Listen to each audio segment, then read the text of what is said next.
The fluorescent lights of Meridian Tower hummed their lonely song as Sarah Chen pressed her back against the cold marble wall of the 47th floor hallway. Fighting tears she refused to let fall. Her phone buzzed again, another message from her mother asking if Richard would be attending the anniversary dinner. Another lie she'd have to maintain. Another crack in the facade of the perfect life she'd constructed to keep her family from worrying about their daughter who'd moved to New York with such bright dreams, only to have them shattered by a man who'd promised forever and delivered 6 months. She'd broken up with Richard 3 weeks ago after discovering his business. Trips included a whole other girlfriend in Boston, but telling her traditional Chinese parents that their daughter was alone in this massive, indifferent city, that the man they'd welcomed into their family was a fraud. It would break their hearts during what should be a celebration of their 40 years together. Sometimes, Sarah thought, a small lie was an act of love, even if it was slowly killing her inside. "Miss Chen? You okay?" She looked up to find Marcus, the night janitor, pausing his cart near the elevator bay. He wore the same Navy uniform he always did, carried the same quiet dignity in his weathered face. She'd seen him countless times during her late nights at the law firm, always offering a kind nod, sometimes sharing the elevator in comfortable silence. He seemed like a good man. More importantly, he seemed safe. The words tumbled out before she could stop them. "This is going to sound absolutely insane, but I need help." Desperate help, Marcus set down his mop, his dark eyes patient. "I'm listening. My parents' anniversary dinner is tomorrow night. They think I'm still with my boyfriend. They're so excited to see him again. They're so proud that I've made it here, that I found someone successful and stable." She laughed bitterly. "But Richard is gone, and I can't tell them the truth right now. Not during their celebration. My mother has been planning this for months." She took a shaky breath. "Pretend to be my husband tonight," she said, the words rushing out. "Just for a few hours. Just dinner. I know it's crazy. I know I have no right to ask. But you seem kind and I'm out of options. And I promise I'll pay you for your time." "I don't want money," Marcus said quietly. His expression was unreadable. "But I'll help you." Sarah felt something loosen in her chest. "Really? You don't even know me. I know you work until midnight most nights. I know you always hold the elevator for the cleaning crew when others pretend not to see us. I know you leave thank you notes on your desk." He smiled slightly. "That's enough." The next evening, Sarah almost didn't recognize Marcus when he arrived at her apartment. Gone was the janitor's uniform, replaced by a perfectly tailored charcoal suit that probably cost more than her monthly rent. His usual tired slouch had transformed into confident posture. He'd always been handsome in a quiet, overlooked way, but now he was striking. "You clean up nice," she managed. "I have my moments." Something flickered in his eyes. Amusement. Maybe secrets. "Ready?" Her parents' favorite restaurant in Chinatown was packed with relatives and family friends. Sarah's mother, elegant in a jade green dress, immediately swept Marcus into an embrace. "Richard!" "So good to see you again." Sarah opened her mouth to correct her, but Marcus smoothly intercepted. "Actually, Mrs. Chen, I'm Marcus. Sarah and Richard recently parted ways. Well, I'm lucky enough to be here tonight instead." The silence that followed felt eternal. Sarah watched her mother's face cycle through confusion, concern, then surprising warmth as she studied Marcus more carefully. "Marcus," her mother repeated. "You're the one who sent flowers to the hospital?" Sarah froze. "What?" Her father stepped forward, extending his hand. "When my wife had her surgery last month, Sarah was so worried, working herself sick, trying to get time off. Someone sent beautiful flowers to her room, with a note saying any mother who raised such a dedicated daughter deserved to heal, surrounded by beauty. It was signed simply, a friend." Sarah turned to Marcus, who suddenly found the restaurant's ceiling fascinating. "That was you?" "You were stressed," he said simply. "I knew your mother's room number because you were on the phone with the nurses one night. It seemed like a small thing, but it wasn't small.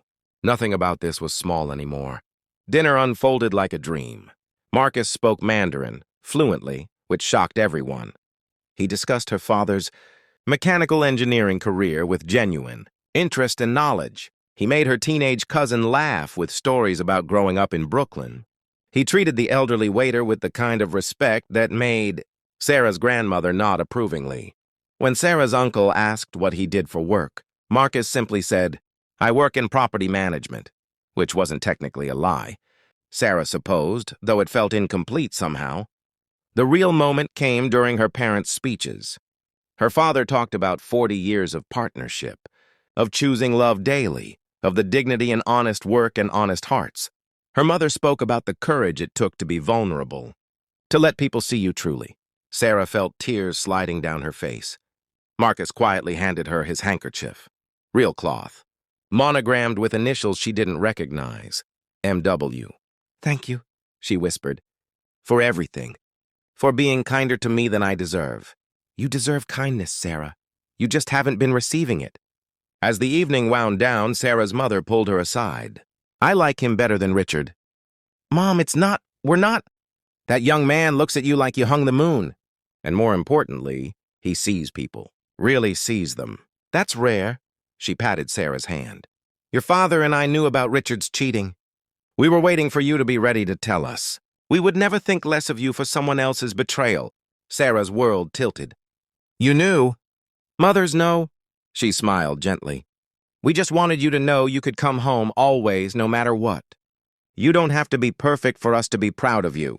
Outside the restaurant, Sarah and Marcus stood in the cool October air. She had to tell him the truth, even if it made everything weird. "I have a confession," she started. "I have one too," he said. "Ladies first." "I think I've been falling for you for months. All those late nights passing in the hallways. You were the kindest part of my day, and I was too caught up in the wrong person to see it." Marcus's expression softened into something tender and heartbreaking. "My turn. My name isn't just Marcus. It's Marcus Wentworth. I own Meridian Tower. I own 43 buildings in this city." Sarah stared. "You're... what?" "I spend one night a week working as a janitor in my own buildings. I started the practice 20 years ago after my father died and left me his empire. I never wanted to become the kind of boss who doesn't see the people, who make everything run." He took a step closer. "You think you've been falling for me?" "Sarah, I've been in love with you since the night you stayed late to help translate. For the cleaning crew's new hire, who only spoke Cantonese. You could have gone home. Instead, you stayed 3 hours to make sure she understood her rights and her schedule. Why didn't you tell me who you were? Would you have let me help you tonight if you'd known I was your boss's boss's boss?" He had a point. "I've spent my whole adult life watching people transform when they learn my name." The mask drops on. The calculation begins. "You've only ever known Marcus the janitor. The real me?" Sarah's mind was reeling, but her heart felt strangely steady. "The real you sent flowers to my mother. The real me has been taking the long way past. Your office for 6 months just to catch 30 seconds of conversation. The real you learned Mandarin. For my work initially. To communicate better with contractors and tenants." He smiled. "But I'll admit I practiced harder once I knew it might matter to you." Sarah thought about kindness. Real kindness, not the performative type. She thought about how seeing people truly, treating them with dignity regardless of their position, revealed more about character than any resume ever could. She thought about her parents, 40 years, and how her mother said they chose love daily. "I don't care about your buildings," she said finally. "I care that you spent 3 weeks watching me try not to cry in the hallway and offered help without judgment. I care that you think of people, really think of them. That's not about money. That's about soul. Is this where I ask you to dinner? An actual date where I'm not pretending to be anyone? This is where I say yes, and where I tell you that I'm a junior associate with crushing student loans who cries in office hallways, just so we're clear on what you're getting into." Marcus laughed, a real full laugh that transformed his face. "I'm getting into the best decision I've made since I bought my first building. The woman who sees people, including janitors who probably should have introduced themselves properly months ago." 3 months later, Sarah walked into Meridian Tower's lobby holding Marcus's hand. The morning crew called out greetings. They all knew now. The unusual love story of the boss who mopped floors and the lawyer who stayed late. Some of the newer employees looked startled, unable to reconcile the Marcus Wentworth of boardrooms and Forbes lists with the man who still spent Tuesday nights pushing a cleaning cart. But Sarah understood perfectly. She'd learned that the truest measure of a person wasn't what they did when the world was watching. It was who they were when they thought no one important could see. Marcus had been important all along. She'd just been looking at success through the wrong lens. Her mother had been right. Some people really did see. And once you found someone like that, someone whose kindness wasn't conditional on status or circumstance, you held on tight. As they stepped into the elevator, Sarah caught her reflection in the polished brass. She looked different now, lighter, clearer. The weight of pretending, of maintaining impossible standards, had lifted. She'd asked a janitor to pretend for one night. Instead, she'd found someone real in a world of beautiful facades. And that, she thought as Marcus squeezed her hand, was worth more than all the buildings in Manhattan. Sometimes the most extraordinary love stories began with the simplest acts of human kindness. Sometimes the prince was wearing a janitor's uniform. And sometimes, when you stopped pretending long enough to be honest about your broken places, that's when the real magic began.